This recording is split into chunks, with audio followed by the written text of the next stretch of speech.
Struktur trauma bagian kedua. Mari kita bahas sama-sama, yaitu adalah multiple core trauma. Ini adalah jenis trauma yang memiliki banyak sekali titik core emotionnya dan bercabang-cabang begitu luar biasa. Nah, kalau ketemu trauma seperti ini, kita butuh proses waktu yang cukup panjang karena ada banyak sekali titik-titik poin yang harus kita bereskan semuanya.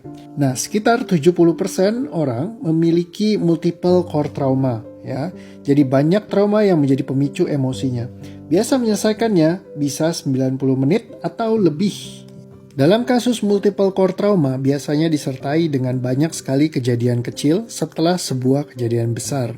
Dan kejadian-kejadian kecil ini yang tidak nyaman itu memiliki trauma kecilnya sendiri yang punya berdiri sendiri dengan arti yang berbeda. Sehingga akhirnya menciptakan sebuah trauma yang saling interkoneksi satu dengan yang lainnya energinya.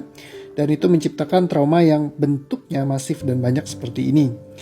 Nah, apa saja contohnya? Misalkan anxiety atau GERD psikosomatik. Kalau pagi mau muntah terus, bahkan siang sore pun gitu, jadi makan nggak bisa. Terus sakit pinggang, sakit macam-macam, takut mati, takut sakit. Oke, saya lepasin dan benar-benar clean. Jadi itu kayak udah sisa dikit banget anxiety-nya tuh udah hampir nggak berasa, tapi masih ada nyangkut di situ tuh pas dia itu bisa tahu gitu. Saya merasa hidup saya berubah banyak tuh. Bukan cuma anxiety yang hilang, kesehatan tuh recover. Selama ini ngalamin anxiety, ngalamin banyak masalah yang saling bertumpuk-tumpuk. Sebelumnya makan obat udah 2 tahun lebih, 3 tahun. Semenjak pertama kali coaching, saya udah lepas obat sampai up till now. Nah, ini adalah salah satu trauma yang biasanya tercipta akibat dari banyak ketakutan. Takut mati, takut sakit, takut misalkan meninggalkan keluarga, atau takut-takut yang lainnya menjadi satu ketakutan besar. Panik, jadi itu merasa pengen mati. Lebih dari 5 tahun, 1,5 jam kali ya kita kemarin ya. Yeah. Sampai dia bisa berkata-kata kayak gini juga. Dia bisa berkata-kata saking senengnya.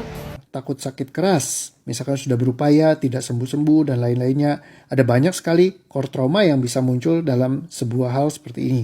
Begitu pula takut akan kematian, takut masuk neraka, takut siksa kubur, takut juga banyak dosa yang belum terselesaikan, dan banyak lagi ketakutan lainnya, misalkan ini bisa berkumpul menjadi satu menciptakan anxiety-nya seseorang. Sakit lambungnya sih terus-terus ya dari aku SMA ya sampai sekarang gitu. Cuman makin parah yang sampai nggak bisa bangun dari tidur itu di dalam setahun ini. Kata dokter karena stres, aku sendiri sampai nggak nyadar stresnya kenapa. Terus ketemu TikTok kayak beliau pas di acara seminar itu bener-bener dikupas dikit sampai habis dan ternyata udah nggak punya emosi sama sekali dan aku ngerasa fine. Satu hal yang bener-bener bikin aku nangis habis-habisan. Tapi habis itu pas pulang cerita lagi, padahal kalau diceritain itu kan biasanya ke-trigger ya, langsung gak enak perasaan, langsung kayak mau pingsan, lemes. Ini malah happy nyeritainnya gitu, biasa aja. Aku merasa berenergi, aku merasa bersemangat, aku jadi kayaknya aku gak bakal masalah deh, walaupun aku sakit tinggal sembuhin GERD, habis itu aku happy. Ya, terus yang lain juga problem keuangan, misalkan kesulitan keuangan yang terus menjadi sebuah pemikiran yang terus berulang. Karena kalau ketemu koreo, terus menghilangkan semua pikiran, dapat banyak rezeki. Jujur aja, dulu 5 juta sampai 10 juta. Sekarang 100 sampai 200. Disangka bipolar misalnya, karena ciri khas trauma itu mirip sekali dengan bipolar. Ada bipolar, ada BPD, ada clinical depression juga, sama anxiety juga. Misalkan lagi panic attack atau apa, karena emang sering kan. Buru-buru book session, terus habis itu tergantung jadwalnya si terapis gitu. Saya nggak mau. Sih yang beban yang dirasain ya akhirnya jadi bikin ngambil session ini. Apa ya? Udah lupa.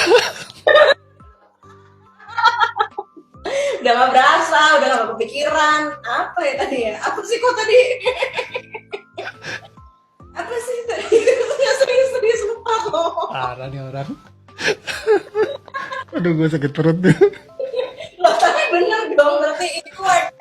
Saya sudah konsumsi obat selama 6 tahun, obat tidur, obat penenang. Versi psikolog, ada gangguan di pola pikir, pola asuh. Dan itu bukan satu psikolog aja yang bilang. Terus kalau di psikiater bilang, saya mengalami gangguan cemas campuran, depresi, sama bipolar. Saya bantu lepasin ya.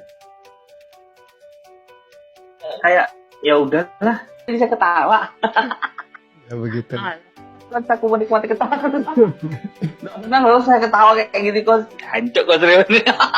Kok bisa? Terus coach bukan marah loh coach. Sekitar 3 years ago, didiagnose ada bipolar, kayak, sorry, feels damage aja gitu.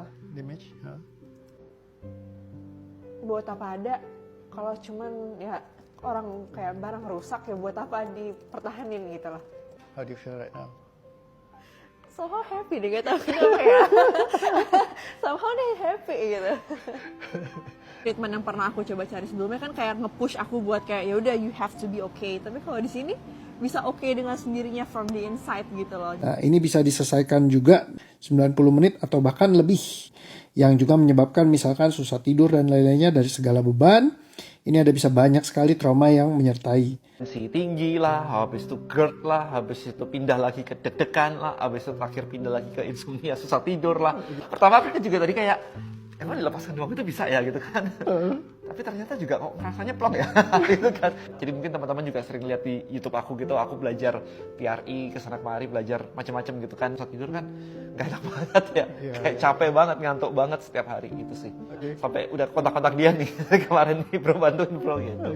Ya udah selesai gitu aja, nggak usah dicari tahu kemana-mana lagi udah. Social anxiety, problem rumah tangga, susah jodoh, paranoid, dan yang lain-lainnya. Nah, baiknya Anda bisa baca aja listnya. Terima kasih. Nah, kita bahas ya abis ini struktur trauma yang ketiga, yaitu stacking core trauma. Aman? Aman. Ada tema lainnya? Waduh. Habis kayak belum setengah jam lebih dikit. I guess sudah. Oke. Teman-teman kalau misalkan kalian mau coaching sama Coach Rio, melihat angka yang mungkin berapa juta coachingnya Coach Rio, itu worth it banget. Jadi jangan dihitung berapa jutanya terus dibandingin 400.000, sorry ya, aku ngomongnya terang-terangan aja.